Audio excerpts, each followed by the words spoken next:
Imekuwa ni jambo la kawaida kwa jamii za Kitanzania kusikia masuala ya kurithi mali au mirathi, jambo ambalo kwa kawaida huibua migogoro mingi miongoni mwa familia au ukoo. Hii hupelekea watu wengi kunyanyasika pasipo kujua ni nini cha kufanya. Huko mkoani Njombe, afisa ardhi mteule Bwana Ayubu Unduru ameweza kutoa elimu ya masuala ya mirathi, na hapa alikuwa na haya ya kuzungumza.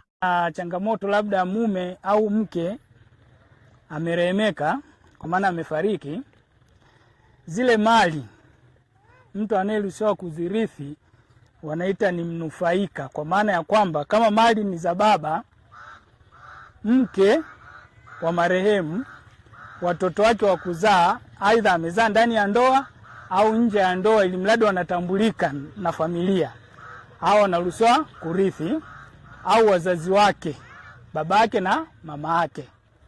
Lakini katika hawa watu wengine wote hakuna mtu mwingine anayeruhusiwa kuingilia zile mali, awe baba mdogo, awe kaka mtu, awe shangazi, awe mjomba wake.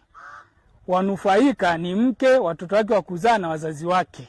Kwa hiyo ikitokea sasa huyu mama au huyu baba ananyanyasika au anapolo zile mali, kuna sheria za kufuata.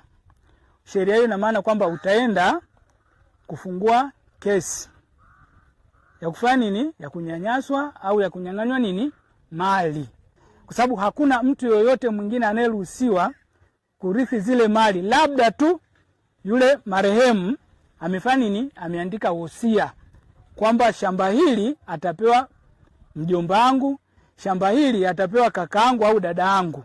Tofauti na hapo, kama hakuna wosia, labda wanufaika wenyewe waridhie kwa pamoja kwamba hili shamba tunampa nani, mjomba.